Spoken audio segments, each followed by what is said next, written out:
मानव शरीर में तत्वों की मात्रा अलग अलग तरह से अलग अलग निर्धारित होती है, जिसे आप चार्ट के माध्यम से देख सकते हैं। सबसे ज्यादा ऑक्सीजन 65% मनुष्य के शरीर में होती है। उसके बाद कार्बन का नंबर आता है 18%, हाइड्रोजन 10% होती है, नाइट्रोजन 3%, कैल्शियम 2%, फास्फोरस 1%, पोटेशियम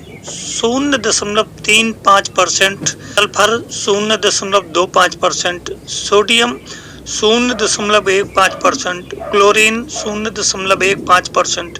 और मैग्नीशियम 0.05%। इस तरह से अन्य तत्व भी मनुष्य शरीर में मौजूद रहते हैं, जो शरीर की व्यवस्था को संचालन करने में अपना अहम योगदान देते हैं। यहाँ एक बात सर्वाधिक ध्यान देने की है कि हमारे शरीर में जब हम श्वास लेते हैं तो जब हम तेजी से श्वास लेते हैं तो तेजी से श्वास लेते समय गति अधिक होती है। उस गति में ऑक्सीजन की मात्रा कम, उसके विपरीत नाइट्रोजन और अन्य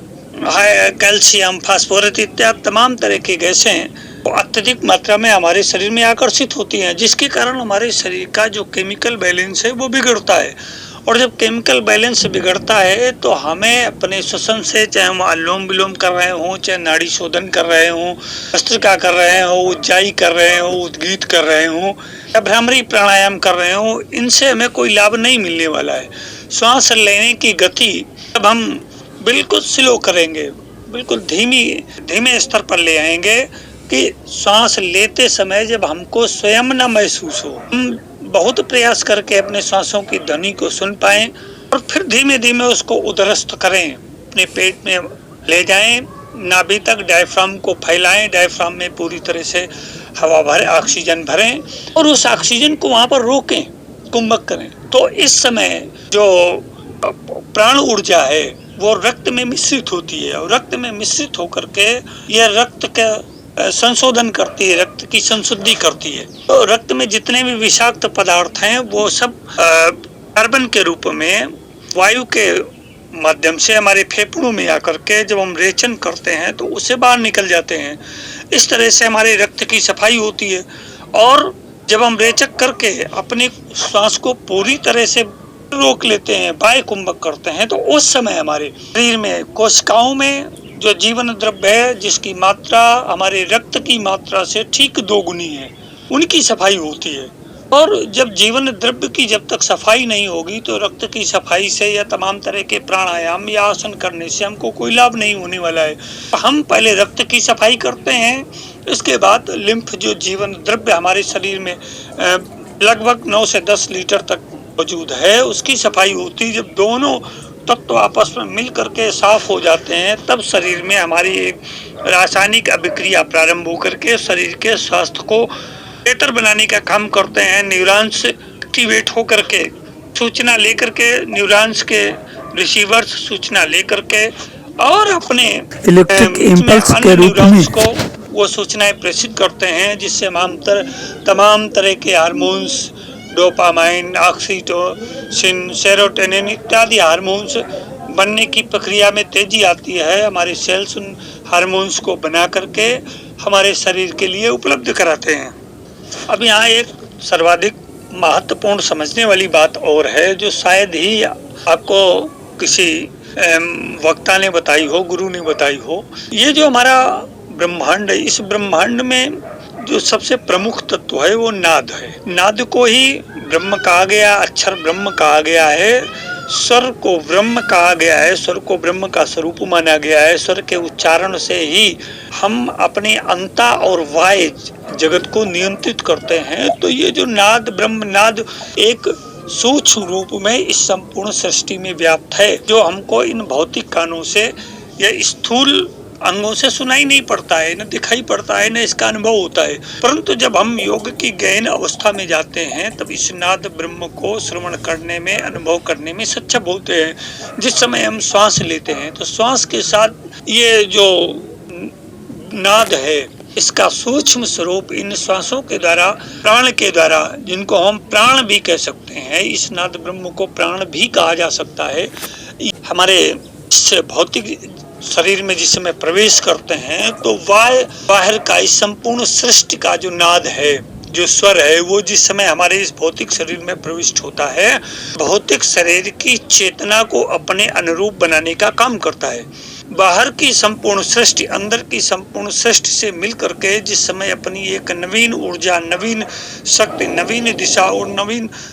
दशा का निर्माण करती है, उस समय हमारा शरीर एक नवीन परिवेश में परिपोषित और पुष्पित और पल्लवित होता है। इस ध्वनि को, इस नाद को हम जिस समय श्वास लेते हैं, श्वास के साथ आता है और श्वास के साथ जाता है। श्वास के साथ ये मूल ध्वनि हमारे शरीर में जब प्रविष्ट होती है तो जब ये अपनी अभिक्रिया करके हम रेचन करते हैं, श्वास को बाहर छोड़ते हैं, तो अंदर की जितनी भी गंदगी उसको साथ ले जा करके इस संपूर्ण वातावरण में बिखेर देती है,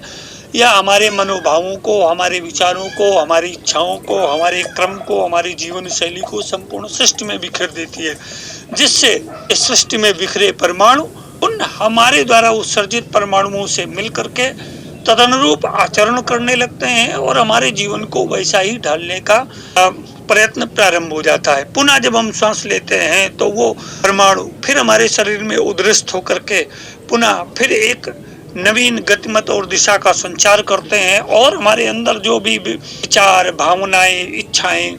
या हमारे जीवन शैली या हमारा जीवन क्रम जैसा भी है उनको ले जाकर के पुनः उस विश्व ब्रह्मांड में बिखेर देते हैं और इस विश्व ब्रह्मांड में अरबों खरबों असंख्य परमाणुओं से मिलकर के ये अपने रूप परमाणुओं को, इन्हें हम सकारात्मक परमाणु कहते हैं। सकारात्मक परमाणु सजातीय परमाणुओं से मिलकर के एक नवीन जीवन का निर्माण करते हैं। तो जब हम पुनः श्वास लेते हैं तो वो सकारात्मक परमाणु, वो समावेशी परमाणु, वो सजातीय परमाणु पुनः हमारी तरफ आकर्षित होकर के हमारे शरीर, भौतिक शरीर में जाकर के हमारी कोशिकाओं में, हमारी सेल्स में तदनुरूप जीवन के निर्माण के लिए वैसे ही हार्मोन्स का निर्माण भी प्रारंभ कर देते हैं। हमारी जैसी इच्छा होगी, हमारा जैसा विचार होगा, हमारी जैसी अभिरुचि होगी या हमारी जैसी दिशा और दशा होगी, वैसे ही हमारे जीवन का निर्माण प्रारंभ हो जाता है। इस विषय वस्तु को जिस समय हम गंभीरता से समझ लेंगे और इस पर चिंतन करेंगे तो हम स्वतः ही अपने जीवन के निर्माता बन जाएंगे। और जब हम अपने जीवन का निर्माण स्वयं करने में सक्षम हो जाएंगे, उस नाद ब्रह्म को अपने अनुरूप समावेशी बनाने का प्रयास करेंगे, तो हमारा शरीर भी उतना ही ऊर्जावान, उतना ही गतिमान, उतना ही शक्तिमान, उतना ही प्रफुल्लित, पुष्पित, कुसुमित होगा जितना ये संपूर्ण वायु ब्रह्मांड में बिखरे हुए परमाणु या नाद हम भी वैसा ही बनते चले जाएंगे। योगी, महर्षि, संत इस नाद को अपनी उस योगावस्था में, उस ध्यान की अवस्था में, उस समाधि की अवस्था में आत्मसात कर लेते हैं, जिससे उनका जीवन उच्च से उच्चतर और उच्चतम बनता चला जाता है। ये कोई जादू नहीं है, ये प्रकृति का एक सूक्ष्म स्वरूप है, ये गूढ़ रहस्य है। इस गूढ़ रहस्य को ही जब योगी, महायोगी आत्मसात करते हैं तब उनके जीवन की दिशा, दशा और धारा बदलती है। हम भी जिस समय प्राणायाम करेंगे, चाहे अनुलोम विलोम करें, अनुलोम विलोम करते समय भी अगर हम सांसों पर ध्यान देंगे तो सांसों पर ध्यान देते समय ही हमें ये आभास होने लगेगा, ये हमको अनुभव होने लगेगा, ये हमको एहसास होने लगेगा कि जब श्वास आती है तो उसमें सा की ध्वनि होती है और जब श्वास जाती है तो हा की ध्वनि होती है। दोनों मिलाकर के हंस का उच्चारण होता है। यह सोहम भी हम कह सकते हैं, सोहम, हंस, अहम ब्रह्मास्मि। इस तरह के स्वर जिस समय गुंजायमान होते हैं हमारे इस भौतिक जगत में, इस हमारे मानस पटल पर, हमारे हृदय पटल पर, हमारी भावनाओं में ये घुल मिल जाता है ये स्वर, तो हमारा प्राणायाम करते समय, अनुलोम विलोम करते समय हमारे जीवन के जितने भी विद्रूप हैं, जितनी भी कठिनाइयां हैं, संकट हैं, वो इस नाद ब्रह्म में, इस स्वर ब्रह्म में अपने को आहुति दे देते हैं और हमारे जीवन को एक नवीन प्रकाश मिलना प्रारंभ हो जाता है। कहा जाता है कि अनुलोम विलोम ज्यादा देर तक करिए। आप ज्यादा देर तक करेंगे, करने के लिए आप प्राणायाम करते समय इन सांसों के जादू को परखिए, इनको सुनने का प्रयास करिए, इस स्वर ब्रह्म को, इस नाद ब्रह्म को, इस पराशक्ति को, अपराशक्ति को सुनने का प्रयास करें। जब इस शक्ति को आप आत्मसात करने लगेंगे तो यही शक्ति आपका जीवन बदलने में सक्षम है। अनुलोम विलोम से प्रारंभ करके हम इसको नाड़ी शोधन प्राणायाम की ओर ले जाते हैं। पुनः भ्रामरी के द्वारा इसको अपने मस्तिष्क तंत्र को प्रभावित करने का प्रयास करते हैं। संपूर्ण मन मस्तिष्क को इस ऊर्जा से, इस नाद ब्रह्म के स्वरूप में अपने में भरने का प्रयास करते हैं और उद्गीत ओंकार प्राणायाम के द्वारा इसको अपनी भावनाओं में, अपने प्राणों में भी समावेशित करने का प्रयास करते हैं। इस तरह से ये स्वर सूक्ष्म रूप से संपूर्ण सृष्टि के संचालन का कारण है। इस संपूर्ण सृष्टि के कर्ता को हम अपने में धारण करने में सक्षम हो जाते हैं। उसका अनुभव करके, उसको अपने आप में व्यस्त करके, मस्त मानसिक पटल में समावेशित करके, अपने विचारों में उद्रस्त करके इसको जब हम जीने का प्रयास करने लगते हैं तो हमको जीने की कला का ज्ञान हो जाता है। उस समय में ये जीवन और मृत्यु का भय सदा सर्वदा के लिए समाप्त हो जाता है और हम निर्भय होकर के इस जीवन का, इस सृष्टि का, इस प्रकृति का, इस भौतिक जगत का आनंद लेते हुए इस अपने जीवन को पूरी तरह से सक्षम करके पार ले जाने में सफल हो जाते हैं। आपके रोम रोम में, आपके अणु अणु, परमाणु परमाणु में उस ब्राह्मी चेतना का ओज, उस ब्राह्मी चेतना का स्वरूप, उस ब्राह्मी चेतना का आकार बना हुआ है। वो आप जब तक इसको अनुभव नहीं करेंगे, जब तक इसको आत्मसात नहीं करेंगे, तब तक आपको विषय का न ज्ञान होगा, न आप उन्नत कर सकते हैं, न ही आपको कुछ प्राप्त होने वाला है। वैज्ञानिक अनुसंधान करते हैं तो अनुसंधान करते समय उनको बहुत समय तक किसी एक लक्ष्य पर केंद्रित होकर के तमाम तरह के प्रयोग करने पड़ते हैं और दीर्घ काल तक प्रयोगों में सफल असफल रहते हुए अंत में जाकर के वो किसी प्रयोग को सफल कर पाते हैं और हमारे जीवन के लिए उपयोगी बना करके हमको हस्तांतरित करते हैं। जिस तरह से वैज्ञानिकों ने प्रकृति के सूक्ष्म रहस्यों की गहराई में जाकर के बिजली का आविष्कार किया, बल्ब का आविष्कार किया, हमारे दैनिक उपभोग की तमाम ऐसी वस्तुओं का आविष्कार किया, कृषि यंत्रों का आविष्कार किया, तमाम प्रकार के भक्ष्य अभक्ष्य पदार्थों का आविष्कार किया,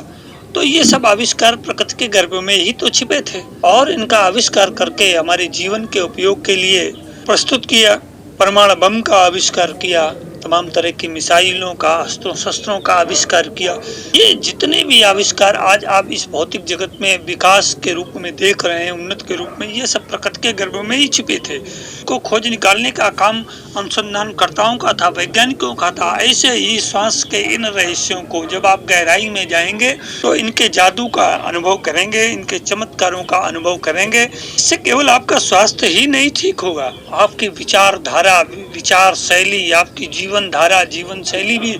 सुधरती चली जाएगी। और के लिए आपको किसी ऐसे योग्य गुरु, निर्देशक, योगी की तलाश करनी पड़ेगी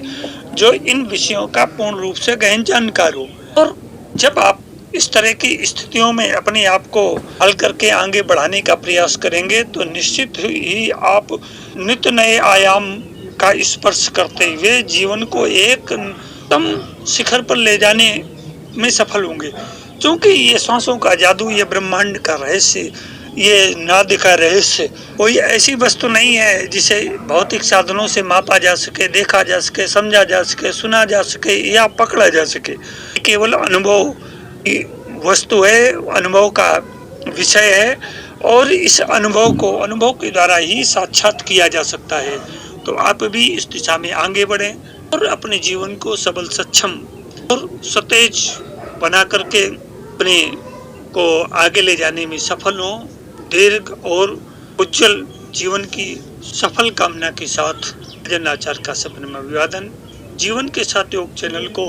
सब्सक्राइब, लाइक और शेयर करना न भूलें और अपने इष्ट मित्रों को भी इसे शेयर अवश्य करें।